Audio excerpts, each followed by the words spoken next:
সুচিতা, আন্নাকে কি বললো তুমি নাকি আমাকে ডাকছিলে? হ্যাঁ শেখর, তোর সঙ্গে আমার কিছু কথা আছে। কি কথা বলো না। ভাই দেখ ভাই, তোর মা বেঁচে নেই, আর এখানে তোর গুরুজন বলতে আন্না কাকি আর আমি। তাই তুই যদি কোনো ভুল করিস, আমি তো তোকে শাসন করতেই পারি না বল?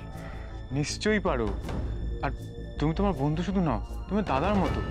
তুমি বলো না, নির্দ্বিধায় বলো আমাকে। সেই ভরসায় তো তোকে ডাকলাম। কয়েকটা কথা জানার আছে। ওই শরবতের গ্লাসে কি মেশানো ছিল শেখর? কোন শরবতের কথা বলছো বলো তো? নাটক করিস না শেখর আমার সঙ্গে। আজকে আমি তোকে ধরে ফেলেছি। ওই শরবতের গ্লাসটা তুই ফেলার জন্যে নাটক করেছিস, যাতে নতুন বউ এই শরবতটা খেতে না পারে।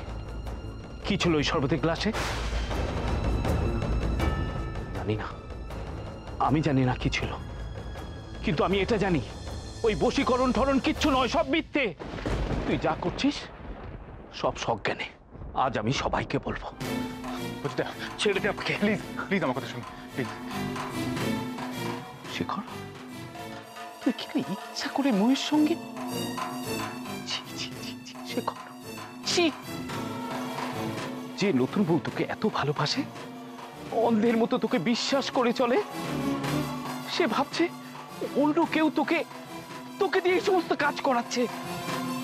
তাই তোকে বাঁচানোর জন্যে মৌকে ফলো করছে। শেষের ছদ্মবেশে ওই ভয়ানক তান্ত্রিকের বাড়িতে যেতেও তার বুক কাঁপেনি শেখর।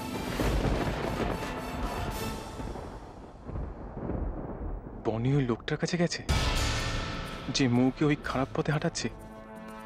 লোকটাকে দিয়ে তো মৌ বনি ক্ষতি করতে চাইছে। এখন বনিকে যদি লোকটা চিনে ফেলে?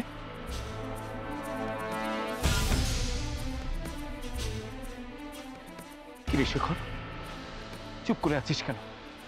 উত্তর দে, উত্তর দে। যে মেয়েটা ভালোবেসে তোকে এত কষ্ট সহ্য করলো, তাকে কষ্ট দিতে তোর বুকে একটুও বাঁধলো না?